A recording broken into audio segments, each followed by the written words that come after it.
Vale, bueno, pues eso, como ha dicho Esther, voy a hablar sobre los adolescentes con TDAH cuando tienen que afrontar, si tienen que afrontar, cuando le vienen síntomas de ansiedad, baja autoestima, irritabilidad o uso de drogas.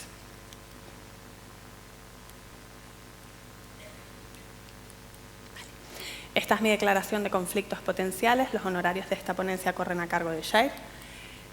Antes de empezar, quiero agradecer primero a Shire por participar en la organización de esta jornada, a la Asociación de TDAH de Gran Canaria por la increíble labor de organización y divulgación con rotundo éxito, como pueden ver aquí, al doctor Soutullo porque he cogido unas diapositivas de un taller que hicimos en Dinamarca sobre TDAH cuando se asocia a trastornos de ansiedad y trastornos depresivos, a la psicóloga Ana Ramírez, que es la directora del centro del CEAM, porque me ayudó a organizar las ideas sobre la terapia de varios de estos trastornos.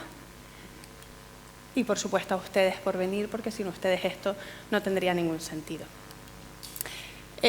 Un breve inciso sobre el título que me asignaron para esta jornada, que es que la ansiedad, la baja autoestima, la irritabilidad y las drogas, todo esto son síntomas. Y una de las labores que al menos yo considero muy importante de un psiquiatra es valorar si estos síntomas son un trastorno. Tanto la ansiedad como la baja autoestima, como la irritabilidad, como el uso de sustancias. ¿Cuándo síntomas, por ejemplo, de ansiedad se convierten en un trastorno? Pues cuando es una intensidad excesiva, hay ansiedad totalmente normal antes de un examen, por ejemplo, pero cuando es intensidad excesiva o durante un tiempo excesivo o por una causa neutra, un niño que le dé ansiedad entrar en su clase, cosa que otros niños de su edad hacen perfectamente, cuando interfiere en su día a día, cuando llora, cuando deja de comer, cuando deja de dormir, cuando deja de salir con los amigos. Cuando el paciente con ansiedad, baja autoestima, evita cosas por estos síntomas, evita ir a clase por el miedo a que le pregunten para hablar delante de todos. Y cuando, por supuesto, cuando los síntomas provocan mucho sufrimiento en el niño. Entonces, en todos estos casos es cuando los síntomas se convierten en un trastorno. Y es de lo que yo voy a hablar. Voy a hacer una brevísima introducción a la comorbilidad, que también ha hablado don Fulgencio Madrid antes, y voy a hablar sobre cuando el TDAH se asocia a un trastorno de ansiedad, a un trastorno depresivo, a un trastorno de comportamiento o a un trastorno por uso de sustancias. Y terminaré con los mensajes que yo creo que son más importantes para llevarse a casa. Sobre estos trastornos voy a hablar los síntomas que los caracterizan, la prevalencia en población infanto-juvenil y el tratamiento cuando el TDAH se asocia a cada uno de estos trastornos. Como verán, voy a tener que ir como un cohete. Bien, sobre la comorbilidad, pues eso, cuando un trastorno primario, en este caso el TDAH, que es el motivo que nos une, se asocia a uno o más trastornos, hablamos de comorbilidad. Antes de nada, quiero especificar que todas mis diapositivas irán con la referencia bibliográfica. Esto significa, bueno, aquí generalmente van los autores y el año de publicación. Aquí es la Asociación Americana de Psiquiatría del Niño y del Adolescente Americana. Todas mis diapositivas, a no ser que yo especifique lo contrario, irán referenciadas por estudios publicados en revistas de impacto.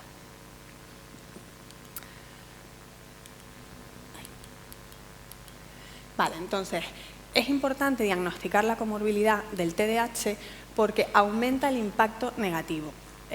Don Fulgencio Madrid ha hablado antes sobre el impacto negativo que tiene el TDAH en la mayoría de las áreas de la vida de un niño, pero es que si además tiene otro trastorno va a estar aún peor, ¿vale? Y además puede disminuir la respuesta al tratamiento. Por esas dos razones es muy importante detectarla. ¿Y es frecuente la comorbilidad? Me voy a basar en un estudio, en uno de los estudios estándar de TDAH, que es el MTA, realizado en Estados Unidos con más de 600 niños entre 7 a 10 años. Ay, perdón. Bien, bueno, pues entonces este estudio lo que dice, lo que valoraron es que niños pequeñitos, de primero a cuarto de primaria con TDAH, sin comorbilidad, tan solo el 30%. El resto de los niños hasta más de un 50%, más de la mitad, tenían un trastorno del comportamiento, ya sea un trastorno negativista desafiante o un trastorno de la conducta. El negativista desafiante es más moderado y el de la conducta ya es cuando cometen faltas graves y delitos penales, ¿vale? Un 34% tienen trastornos de ansiedad, incluso a esta edad, un 11% tics y un 4% trastorno del humor. Esta idea también es importante, los trastornos del humor son bastante menos frecuentes que los otros trastornos. Y además, también es muy importante saber que hay muchos niños con TDAH que no solamente tienen una comorbilidad, sino que tienen más. En este estudio más reciente de Larson del 2011, 33% no tenían ninguna comorbilidad, que más o menos casa con la mayoría de los estudios. Una tercera parte de los TDAH no tienen comorbilidad, pero otra tercera parte tienen un trastorno comórbido y 16% tienen 2 y 18% tienen 3. Además, la comorbilidad no es algo que solo existe en niños y que ya se le pasará. La comorbilidad persiste en adultos, ¿vale? Noten cómo la mitad de los adultos, de un estudio de más de 3.000 adultos con TDAH, la mitad de los adultos tienen trastorno de ansiedad, casi un 40% tienen trastorno del humor. La comorbilidad en el tiempo, y esto es muy importante. Los síntomas de TDAH se pueden dar antes o se pueden visualizar antes y después aparecer o dar problemas los síntomas de ansiedad. Puede ser al revés y la ansiedad aparece antes y después da problemas el TDAH, o pueden dar problemas a la vez. Pero es fundamental desde el punto de vista clínico, fundamental saber qué síntomas empezaron primero y para eso es muy necesaria una historia clínica muy detallada. Resumiendo sobre la comorbilidad en TDAH, es la regla, no es la excepción, sobre todo con trastornos del comportamiento y, en segundo lugar, trastornos de ansiedad. Empeora el día a día del niño, persiste en el tiempo, hay que buscarla, hay que diagnosticarla y hay que tratarla. En cuanto al tratamiento del TDAH, cuando se asocia a otra patología, es muy importante la psicoeducación. ¿Qué es la psicoeducación? Informar sobre el trastorno a todos los afectados, tanto el niño como las figuras de referencia de ese niño, ¿vale? Hay que informar sobre los dos trastornos. Si un niño tiene TDAH y un trastorno de ansiedad, se le tiene que informar a esos padres y al niño de qué es el TDAH y de qué es el trastorno de ansiedad. Hay que hacer entrenamiento en manejo conductual de los dos trastornos. Si un niño tiene TDAH y trastorno del comportamiento, hay que enseñar a esos padres cómo manejar esos síntomas de TDAH y hay que enseñarles a padres, profesores, entrenadores, figuras de referencia del niño, cómo manejar los síntomas también del TDAH y del trastorno del comportamiento. Otra parte del tratamiento es la psicoterapia. En el TDAH a veces es necesaria, otras veces no. Cuando hay comorbilidad con un trastorno de ansiedad, un trastorno del humor, generalmente sí es necesaria la terapia. Y la cuarta parte del tratamiento es la medicación.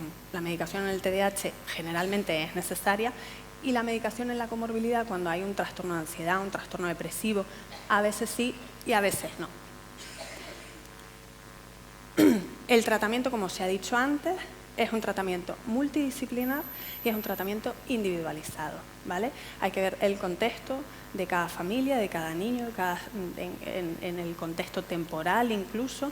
Eso es extremadamente importante, no nos podemos ceñir a protocolos estrictos.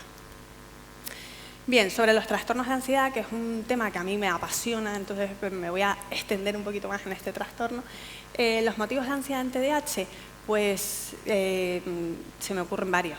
Suspender, problemas con amigos, discusiones con los padres, no puedo dormir, además soy torpe, se me da mal el fútbol y todo lo que intento empezar no me sale bien, dificultades en las rutinas diarias, no me acuerdo de nada, ordenar, tener noción temporal, organizarse en los quehaceres diarios, inseguridad en su capacidad, baja autoestima, temer por su futuro, no sé si voy a poder conseguir esto que quiero. Tener que ir a médicos, tener que ir a psicólogos, tomar medicación, llevar la carga de un diagnóstico crónico. Como ven, es una larga lista de motivos solamente por tener TDAH que te pueden provocar ansiedad. Y es más, estos mismos motivos son los motivos que también te pueden provocar un trastorno depresivo, que te pueden llevar a portarte mal y a estar desafiante y que te pueden llevar a empezar un uso de sustancias.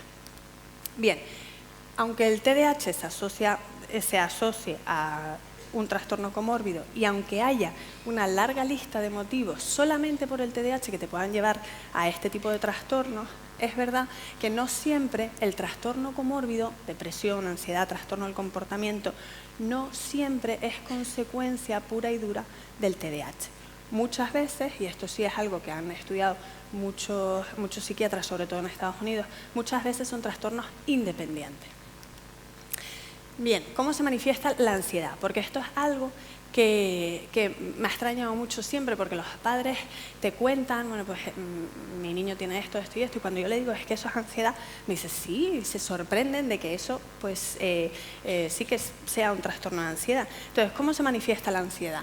Pues un niño que se preocupa por todo, se preocupa por cuestiones que no se preocupa otro niño de su edad, un niño con miedo, un niño que no duerme bien, abrazos interminables porque no se quiere separar de sus figuras de referencia, anticipaciones catastróficas, ya verás, voy a celebrar mi cumpleaños y no va a querer venir nadie, voy a hacer un examen, voy a suspender, síntomas físicos, me duele la tripa, me duele la cabeza antes de entrar en clase, antes de hacer un examen. Muy perfeccionista, es que si no algo me pueden reñir, si no lo hago perfecto, hasta el punto de disminuir el rendimiento, muchas manías, rituales, muchas dudas, preguntas, incapacidad para tomar una decisión firme, puede empeorar la enuresis, el hacerse pis de día o de noche, puede empeorar los tics, pueden presentar irritabilidad porque se les exige entrar en clase cuando lo que tienen es muchísima ansiedad por entrar en clase, pueden presentar más inatención, ustedes imagínense estar en clase, estar preocupado, por favor que no me pregunte la profesora, es imposible prestar atención a lo que está diciendo la profesora, y pueden presentar también inquietud e hiperactividad. Entonces, la ansiedad en jóvenes, y esto es algo también muy importante, es el trastorno psiquiátrico más frecuente. El TDAH es el trastorno psiquiátrico más diagnosticado, porque estos niños muchas veces no vienen a las consultas, ¿vale? Entonces, pero la ansiedad infanto-juvenil es hasta el 20%, es decir, más o menos 1 de cada 5 niños va a tener un trastorno de ansiedad a lo largo hasta los 18 años. Es más frecuente en niñas, y los trastornos más frecuentes, porque hay varios tipos de ansiedad, los más frecuentes es la ansiedad por separación. El otro día tuve en consulta una chica que era genial en gimnasia deportiva, la entrenadora está increíblemente admirada con ella, la quiere llevar a los campeonatos nacionales, yo no voy a ir, no me voy a separar de mis padres 3 días. Entonces, puede incapacitar mucho. Y las fobias específicas a algo concreto, tormentas, animales o la fobia social. Como les he adelantado antes, existe un gran infradiagnóstico de los trastornos de ansiedad en niños y adolescentes y, por tanto, se tratan bastante poco o bastante menos de lo que deberían. Entonces, simplemente una pequeña pincelada sobre la prevalencia de trastornos de ansiedad en población infantil en distintos países. En Estados Unidos el MTA, el 34% que hablamos antes en niños entre primero y cuarto de primaria. El estudio de Larson que también mencioné antes, que ya incluye de primero de primaria, por ejemplo, hasta segundo de bachiller, un 18%. En Australia también tiran más al 30% de trastorno de ansiedad en esta población, perdón, ansiedad en el TDAH, ¿vale? Bien, y en este estudio es el que me quería centrar porque es en preescolares. Y Overgaard lo que distingue es cuántos preescolares, edad media, 3 años y medio. 3 años y medio. ¿Cuántos preescolares con TDAH tienen síntomas de ansiedad? 33%, tienen un trastorno de ansiedad, 9%.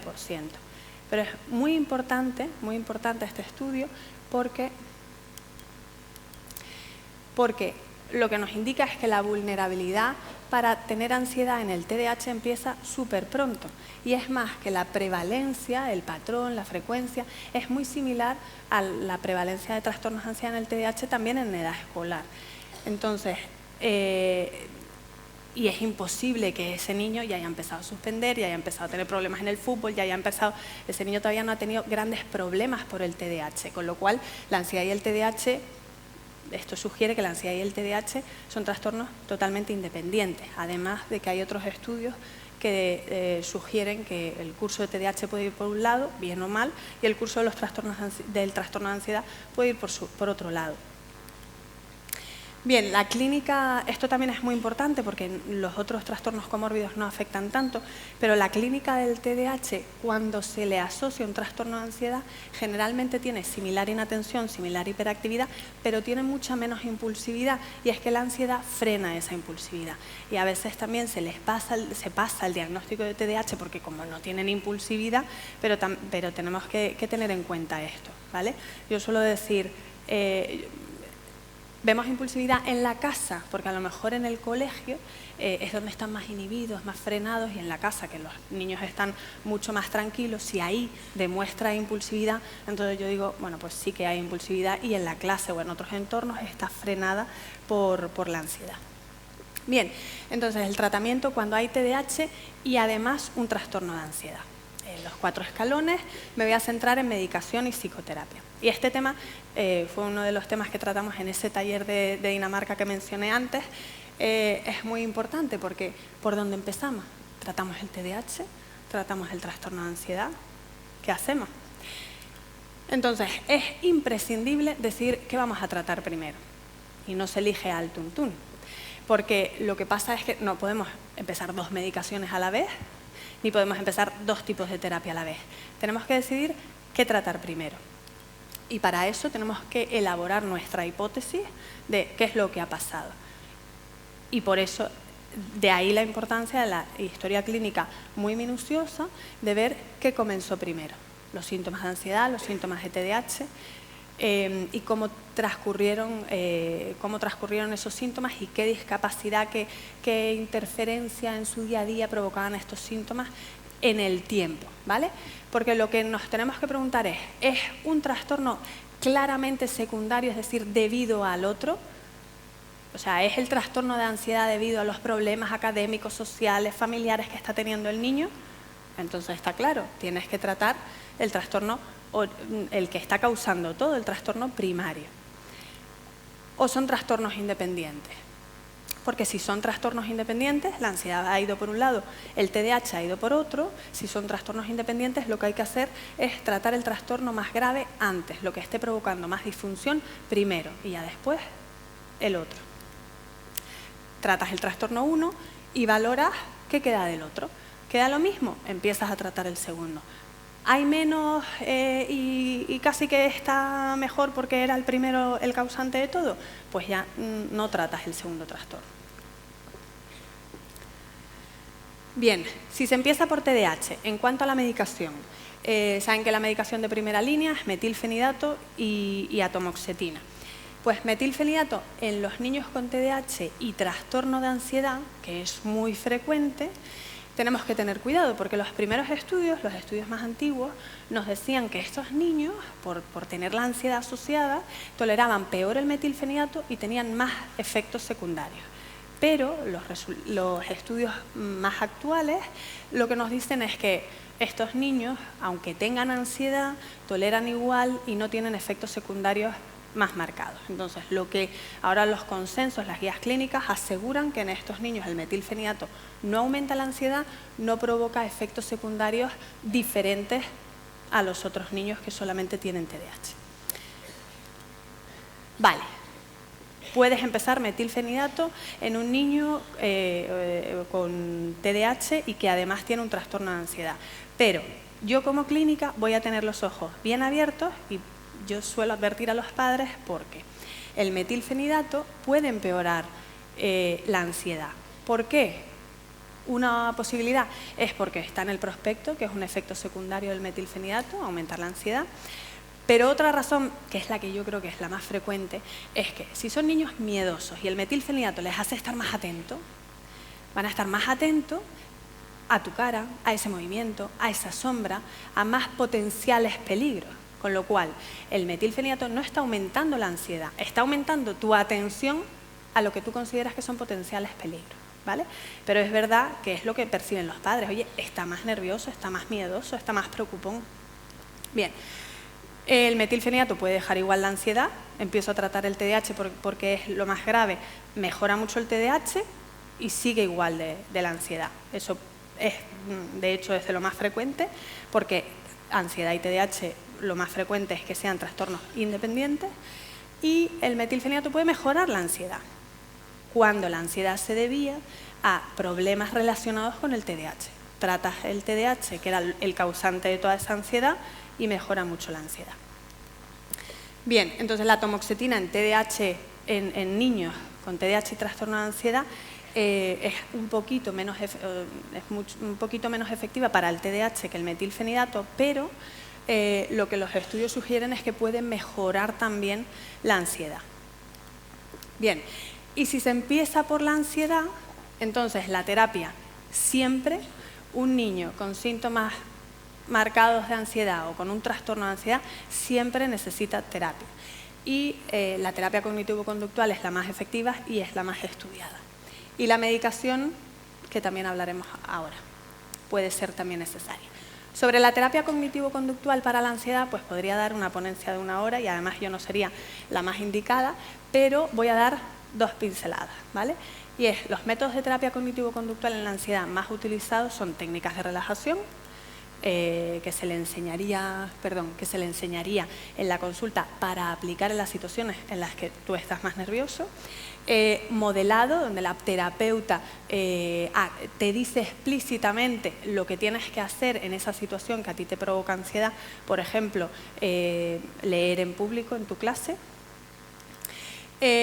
Las autoinstrucciones, cambiar el diálogo de Dios mío, qué horror, tanta gente me está escuchando y yo aquí hablando. Y no, tienes que cambiar el diálogo y tienes que decir, es gente buena, no te van a criticar. Tienes que minimizar la situación de lo temido y tienes que aumentar tu sensación de control. Porque claro, lo que tú te digas a ti mismo, eso es sumamente importante y eso también es una técnica que se enseña en la terapia. Habilidades sociales, hay problemas que te causan ansiedad, que es por falta de ciertas habilidades sociales, y la exposición y prevención de respuesta, que yo creo que es la técnica estrella y que por eso voy a hablar un poquito más de ella ahora. La exposición y prevención de respuesta es algo que sobre lo que yo incido mucho a los padres con niños que tienen ansiedad, y es que cuando un niño le tiene, por ejemplo, pavor a entrar en un ascensor, la única manera que puede superar ese miedo a viajar en un ascensor es montándose en un ascensor. Es la única manera que hay. Entonces, la exposición es la única manera que hay. Y evitar que se escape. Normalmente el niño ve el ascensor y se escapa por las escaleras y la técnica es exposición y evitar que se escape. Entonces, ¿qué hacemos? ¿Le hacemos subir los 102 pisos en el ascensor del Empire State? Pues no. La exposición tiene que ser progresiva. ¿Le tienes miedo al ascensor? Pues al principio... ¿Le tienes miedo al ascensor? Al principio solo vas a verlo. Una vez que lo veas, ya no tengas taquicardias, ya domines la situación, pues al principio solo vas a tocarlo. Y así progresivamente vas aumentando las exigencias poco a poco. La exposición tiene que ser continuada. ¿Hasta cuándo tengo que hacer esto? Hasta que no tengas miedo a montarte en el ascensor. Práctica diaria y primero con ayuda, primero yo voy contigo y después sin ayuda. Esto es muy importante para el miedo a dormirse solo, miedo a entrar en clase, miedo a ir a un campamento. Es la única manera de superar esos miedos. Bien, la medicación para la ansiedad no está indicada siempre, como es el caso de la terapia. La medicación solo está indicada en caso de síntomas de ansiedad al menos moderados o graves, que supongan un gran trastorno o un gran sufrimiento para el niño. Y la medicación generalmente son los inhibidores selectivos de la recaptación de serotonina o ISRS.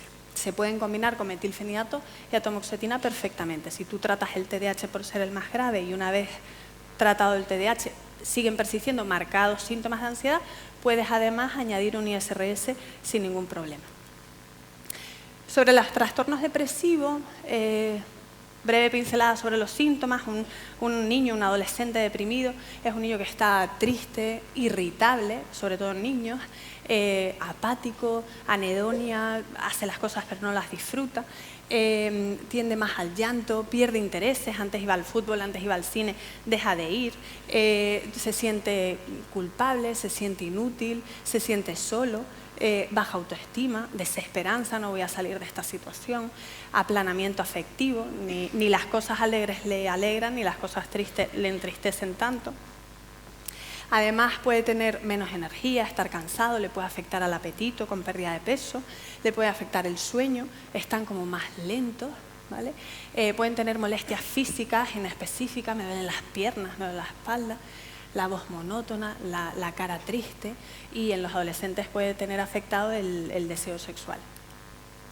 Y además síntomas cognitivos como no me puedo concentrar, no puedo decidir, pienso cosas que los demás me dicen que no son verdad, le doy vueltas a la cabeza e incluso pueden llegar a tener ideas de muerte o ideas de suicidio.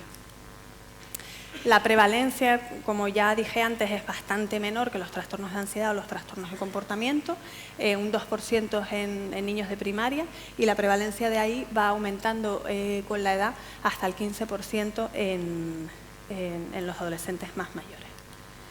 Bien, cuando yo veo en la consulta a un niño con TDAH, tengo que pensar que un 10-30% de esos niños van a tener también un trastorno depresivo en ese momento o con la evolución, ¿vale? Mientras que cuando veo un niño con un trastorno depresivo, tengo que pensar que un 5% tienen también un TDAH. Y es muy importante para mí recalcar que un trastorno depresivo no es una mera desmoralización porque todo me va mal porque tengo TDAH. Son trastornos independientes muchas veces. Igual que con la ansiedad hay que decidir qué tratar primero. A diferencia de la ansiedad, el metilfenidato y la tamoxetina ni mejoran ni empeoran en principio el trastorno depresivo. Y la medicación, pues igual, también son los ISRS. Los ISRS están indicados para los trastornos de ansiedad y para los trastornos depresivos, ¿vale? Y es solamente cuando los trastornos depresivos, cuando los síntomas depresivos, perdón, son al menos moderados. Bien, y las técnicas de terapia cognitivo-conductual en los trastornos depresivos es hacer que ese chico vuelva a implicarse en actividades agradables que ha ido dejando a lo largo que ha ido progresando su depresión, buscar motivaciones, cambiar la manera de pensar, como esta chica me ha dejado, no valgo nada, cambiar esa manera de pensar para que cambien tus sentimientos, darte autoinstrucciones de tú puedes y lo tienes que hacer, habilidades sociales. Por ejemplo, también el otro día tuve en la consulta a un chico que presentaba muchos síntomas de depresión a raíz de una ruptura sentimental, y una de las partes de la terapia consistiría en voy a darte técnicas de resolución de conflictos para que cuando tengas un problema, o sea, para este problema o problemas venideros, pues sepas llevar los pasos para resolverlo. Bien, y sobre el trastorno negativista desafiante, que es el más moderado, aunque puede ser bastante grave, y el trastorno de conducta, que ya es cuando es más grave, voy a hablar sobre, me voy a centrar más en el TND, que es lo más prevalente, el trastorno negativista desafiante, TND, a partir de ahora.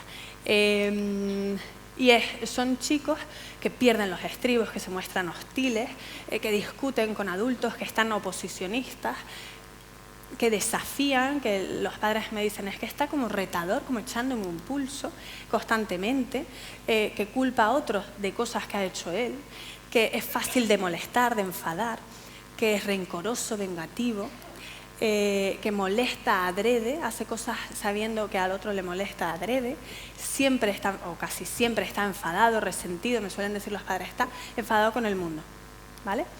Entonces, la prevalencia es bastante elevada, según los estudios del 1 al 16%. Más o menos yo suelo decir que es una prevalencia similar al TDAH, ¿vale? Y cuando yo les he descrito el cuadro antes, probablemente ustedes han visualizado un adolescente hecho y derecho contestando mal a profesores y padres. Pero la edad al diagnóstico del TND suele ser de 3 a 8 años. De 3 a 8 años el TND ya está instaurado, ya cumple los criterios. Otra cosa es que no lleguen a consultas y no se pueda tratar hasta más tarde. Y es más frecuente en varones. Entonces, como bien dijo también Fulgencio Madrid en la conferencia anterior, el TDAH, la mitad, en torno a la mitad, los niños con TDAH, en torno a la mitad, también tienen un trastorno negativista desafiante. Pero cuando yo en la consulta solo veo trastorno negativista desafiante, tengo que rascar un poquito más porque en torno al 40% de los que en principio solamente tienen TND, también tienen un TDAH. Bien, y en cuanto al tratamiento del TDAH y TND, pues terapia y medicación. En cuanto a la terapia, y esta parte hicimos un taller hace poquito con la psicóloga Ana Ramírez también. En cuanto a la terapia, también es bastante desconocida y me gusta mucho explicar esto a los padres porque, y a los profesores también, porque tenemos que partir de una base, que es que los chicos lo hacen bien si pueden, ¿vale? ¿Cuándo se portan mal? Se portan mal cuando lo que se le pide es mucho mayor que lo que él puede hacer. Entonces, ¿qué podemos hacer con esto? Entender por qué se ha portado así, por qué se ha enfadado, por qué ha pegado un puñetazo en la pared. Porque según tu explicación, tu explicación va a determinar cómo tú intervengas. Si tú piensas que es porque te está desafiando, porque se piensa que él es el jefe de la casa y lógicamente te vas a enfadar y le vas a castigar. Pero si tu explicación es errónea y no estás entendiendo la verdadera explicación de por qué se está portando así, entonces el comportamiento va a empeorar. Y otra cosa que me dicen mucho los padres es que los enfados son impredecibles, es que yo no sé cuándo se va a enfadar. Y yo les insisto, casi siempre, casi siempre, los enfados tienen un desencadenante.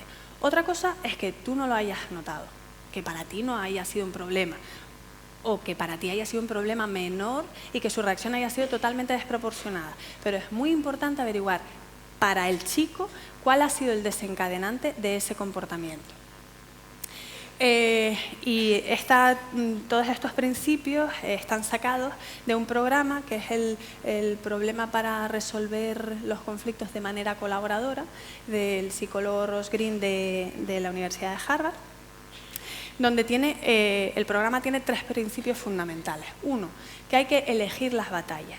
Yo me encuentro en la consulta muchísimos padres que están en una continua pelea con los hijos por todo. Y es que eso no puede ser así. Hay que elegir las batallas. Pues si viene con chándal a la consulta, pues viene con chándal. Pero cuando te está pegando, faltando el respeto, insultando y llamando de todo, cuando le mandas lavarte los dientes, da igual cómo se viste para venir a la consulta. Hay que evitar las explosiones. Cuando el chico ya está enfadado, soltando improperios, puñetazos en la pared, patadas a un mueble que lo llega a romper, en ese momento el chico no está pensando, no está razonando, con lo cual ahí ya no puedes hacer nada y lo que hay que hacer es evitar esas explosiones. Y, muy importante, hay que saber negociar. Y hay que negociar, y negociar implica ceder él y ceder los padres también, o ceder los profesores también.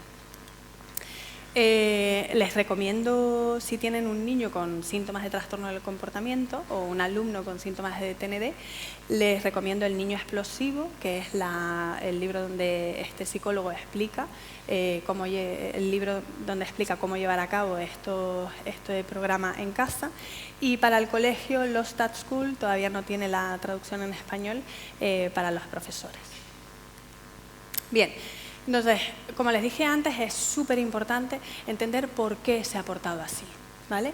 Y para eso hay que elaborar una hipótesis. Entonces, cuando muchísimos, de verdad, muchísimos padres me vienen a la consulta y me dicen, es que se enfadó y empezó a decir no sé cuánto y empezó a pegar y lanzó el teléfono por la ventana y se quedan así.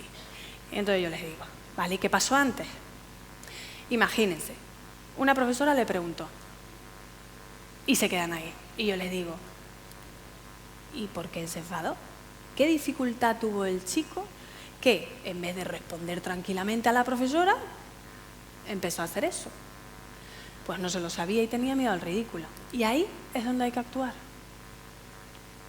Ni aquí, y aquí tampoco me da la suficiente información. Tengo que saber exactamente qué es lo que pasó, qué problema tuvo el chico y cuáles son las dificultades más frecuentes de estos chicos que tienen estas explosiones. Las dificultades más frecuentes son bajísima tolerancia a la frustración, que cuando algo no sale exactamente como ellos quieren, se enfadan y se enfadan de manera muy gorda. Pensamientos blanco o negro. Pues si tú me has hecho esto, ya dejas de ser mi mejor amigo y pasas a ser mi enemigo. En vez de decir, oye, pues eres un gran amigo, pero has hecho esto, bueno, pues ya sé que para otras cosas, para otras ocasiones no puedo contar contigo. Ese tipo de pensamiento gris, estos chicos lo suelen tener bastante atrofiado. Y la inflexibilidad. Esto tiene que ser así porque sí. Pero hay una fórmula matemática que es infalible, y es que la inflexibilidad del chico y la inflexibilidad del adulto, eso es lo que lleva impepinablemente a una explosión. Bien, entonces, metilfenidato en el TND, obviamente, cuando el TDAH se asocia a un trastorno del comportamiento. Pues hay muchos estudios que sugieren que el metilfenidato puede incluir la agresividad que es leve, moderada, pero no la grave. Entonces, para los casos con TDAH y TND grave, entonces es necesario usar neurolépticos. Que cuando yo le proponga a los padres empezar un tratamiento con un neuroléptico, me dicen, ah, pero ¿hay medicación para esto? Hay medicación para esto. Los neurolépticos hay muchísimos estudios que avalan la efectividad de los neurolépticos en el TND. El síntoma diana, o sea, para lo que yo receto un neuroléptico, es la agresividad impulsiva, pero también puede mejorar los síntomas de hiperactividad e impulsividad del TDAH.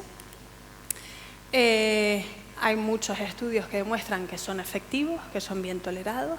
Hay estudios desde 1980 y es mejor utilizar los neurolépticos atípicos, que son los más nuevos, tienen más potencia, tienen menos efectos secundarios. En el TND hay muchos más estudios con risperidona, pero cada vez hay más de olanzapina, quetiapina, aripiprazol. Estos 4 se pueden usar perfectamente. Y uso de tóxicos, también pequeña pincelada. Antes de entrar de lleno en el uso de tóxicos, es indispensable valorar qué tipos de uso de tóxicos hay. Está el uso una vez en la vida y según las encuestas, pues una vez en el último año, una vez en los últimos 30 días, pero bueno, el uso es uso esporádico. Consumo perjudicial, cuando hay un patrón, bebo alcohol todos los fines de semana. Cuando nos referimos a abuso, cuando ya aparece un impacto negativo, porque bebo alcohol, dejo de ir al colegio el lunes, porque fumo porros, mis notas han bajado, cuando ya hay un impacto negativo en la vida del niño. Y hablamos de dependencia cuando hay un impacto negativo, pero es que además hay fenómeno de tolerancia, es decir, cada vez necesito más droga para conseguir el mismo efecto, y cuando hay síntomas de abstinencia, cuando no tengo la droga en el cuerpo, tengo lo que denominamos vulgarmente mono. Bien, la mayoría de las gráficas que voy a mostrar ahora están sacadas de la encuesta Estudes, que se celebra, o sea, que se hace cada 2 años, pero en el 2012, no sé por qué, no se hizo, entonces voy a presentar los datos del 2010. Entrevistan a muchísimos estudiantes entre 14 y 18 años, y pues sobre la frecuencia de su consumo de distintas sustancias, consumo en el último mes, consumo en el último año, les hacen un montón de preguntas. La buena noticia, porque ahora esta parte va a estar cargada de malas noticias, la buena noticia es que casi el 30% de los estudiantes entre 14 y 18 años no ha consumido drogas, ¿vale? Es decir, más o menos de estos 3 adolescentes, 1 no va a haber consumido drogas y los otros 2 sí. Entonces, esta gráfica lo que dice es... En amarillo los adolescentes de 15 a 17 y ya después en gris los adultos. Bueno, pues vemos que la prevalencia, tanto de alcohol como de tabaco, de hipnosedantes, aumenta con la edad. Porque creo que todo el mundo piensa, las drogas, los jóvenes. Bueno, pues la prevalencia de trastorno, o sea, de uso de drogas aumenta con la edad, excepto el cannabis, que es el único que disminuye en adultos. Bien, en cuanto a la edad al inicio del consumo, muchos niños se sorprenden cuando les pregunto, ¿y fumas? ¿Y fumas porros? Hombre, no, pero si solamente tengo 10, 11, 12 años los que tenga. Pero es que es muy importante saber que la edad de inicio de tabaco, alcohol, inhalables, tranquilizantes, heroína, aunque es muy poco frecuente, cannabis, es de 13 a 14 años. 13 a 14 años, edad de inicio en España. Con lo cual, el uso de sustancias es un trastorno pediátrico. Bien, y esto lo tenía que poner porque es que es algo que me pone muy nerviosa cuando un padre dice, es que está coqueteando, chico de 13, 14 años, viene a la consulta y me dicen los padres, yo sé que está coqueteando con las drogas. Bien, Pues empiezan a los 13, 14 años, y esto ya sí que es población americana, porque no la encontré de población española, pero el pico de dependencia, es decir, cuando ya tienen tolerancia, abstinencia, impacto negativo, de dependencia de tabaco, cannabis o alcohol, lo hacen a los 17, 18. Con lo cual, esa connotación positiva o normalizada que tiene el coquetear con las drogas no me gusta nada. Se tiene un problema con las drogas, no se coquetea con ellas. Además, sobre el tipo de consumo, en esta encuesta de estudiantes, lo que vemos entre chicos de 14 y 18 años, a nadie nos sorprende cuando vemos un 60% consumen alcohol, incluso bajo me parece, casi un 25%, es decir, 1 de cada 4 más o menos, consume tabaco, y casi un 20%, es decir, más o menos 1 de cada 5, consume cannabis. También me sorprendió el 3% que consumen tranquilizantes tipo Rohypnol, Tranquimacin, un 3% de niños de 14 y 18 años. También es algo que me chirría un poco cuando dices que solo fumo tabaco. El tabaco diario, el 60%, en el 60% de los casos han consumido cannabis en el último mes. Y de los que consumen cannabis periódicamente, la mitad consumen tabaco diario. Es decir, el tabaco es un factor de riesgo para empezar otras sustancias. Bien, entonces, es muy importante que cuando ya hay un problema con las drogas, desde el punto de vista clínico, tenemos que buscar más diagnósticos, porque el 80% de los adolescentes con un trastorno por uso de sustancias tienen otro trastorno psiquiátrico, tipo TDAH, tipo TND, tipo trastorno del humor, trastorno de ansiedad o trastorno del sueño. Y esto hay que buscarlo para poder tratarlo. Tratamiento de los trastornos del uso de sustancias. Lo primerísimo que hay que valorar es valorar dónde vas a tratar al chaval. Porque lo ideal es el tratamiento ambulatorio en casa, pero es que a veces no es posible. A veces hay que valorar una hospitalización, un hospital de día o una comunidad terapéutica. En cuanto a la medicación, es muy importante evitar benzodiazepinas. No saben la de chicos adolescentes que es que estoy muy nervioso, ¿por qué no me recetas algo para la ansiedad? Porque van a probablemente a trapichear con ella, o si no, tienen muchas más papeletas de presentar dependencia de esta sustancia, con lo cual lo mejor es evitarla. Y la naltrexona, bueno, pues que se ha visto sobre todo para algunos tipos de drogas que puede ser útil para disminuir el deseo de consumir o para disminuir esa sensación placentera que obtienen cuando consumen. Y la terapia, que es la parte fundamental del tratamiento. Entonces, ¿en qué consiste la terapia? Pues un terapeuta, cuando se enfrenta a un adolescente o a un niño que esté usando drogas, lo primero que tiene que hacer es ganarse su confianza para averiguar los patrones de consumo. ¿Cuándo consumes? ¿Cuánto consumes? ¿Con quién consumes? Eso es muy importante, ¿vale? Después hay que trabajar la conciencia de tienes un problema. Y para esto es muy importante informar sobre los efectos perjudiciales a corto plazo y a largo plazo del consumo de esa sustancia. Después se tiene que trabajar la motivación para suspender el consumo, y aquí es donde generalmente muchas terapias se truncan, porque es que los chicos no quieren dejarlo. Esto es una parte muy importante, trabajar la motivación para dejarlo. Y si no se puede trabajar, o sea, si ves al chico muy negado al consumo cero, pues por lo menos intentar reducir. Pero este no es el objetivo. El objetivo es el consumo cero.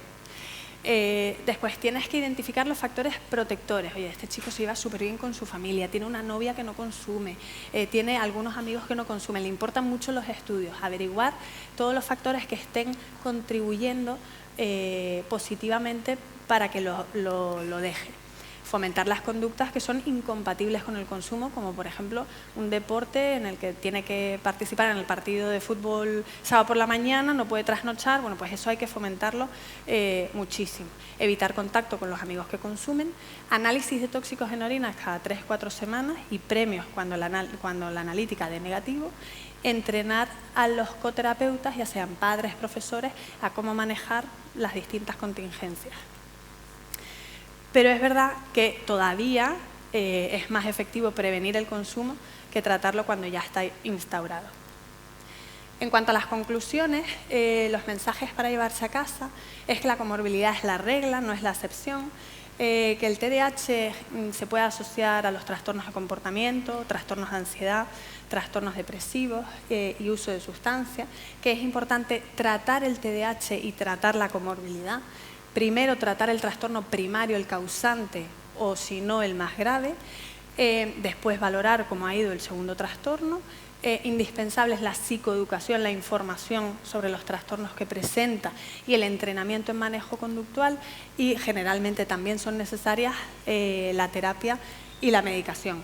Y para acabar, porque sé que siempre me tocan temas muy negativos y no me gusta acabar así, quiero hacer mención de un capítulo que acabamos de escribir la doctora Díaz y yo, y que pronto se publicará, y es un párrafo con el que terminamos el capítulo. El capítulo trata sobre los aspectos positivos del TDAH, y estudiándolo vimos que había muchos aspectos positivos en los niños que tenían TDAH, y concluimos que en el TDAH hay muchos puntos positivos como la creatividad, la energía, la vitalidad, la espontaneidad, que todos los chicos con TDAH, todos tienen puntos fuertes asociados al TDAH o no, y que es parte fundamental del tratamiento descubrir esos puntos fuertes y usarlos como punto de apoyo en el tratamiento, ¿vale? Porque un niño no debe permanecer como un barco varado en la arena sin poder desarrollarse, sin poder crecer, porque otras personas se empeñen en este es el camino que tienes que seguir y él se vea incapaz de hacerlo o simplemente no quiera seguir ese camino. No debe esperar a que suba la marea, que algo pase para poder navegar. Un niño debe siempre navegar hacia sus sueños. Gracias.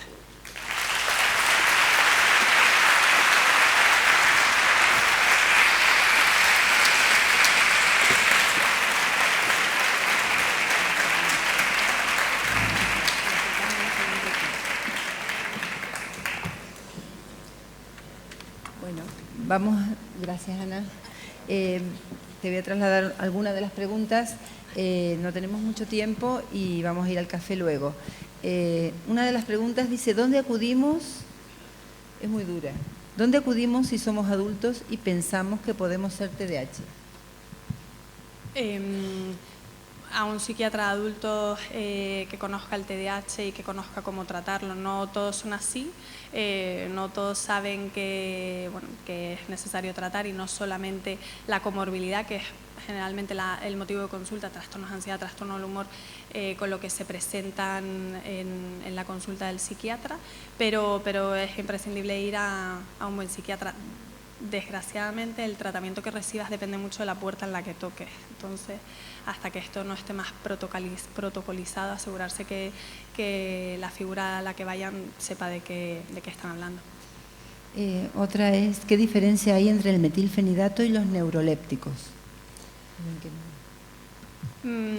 Claro, es que no era una ponencia sobre medicación y tampoco me podía centrar en neurolépticos. He tenido que pasar muy brevemente por muchas cosas.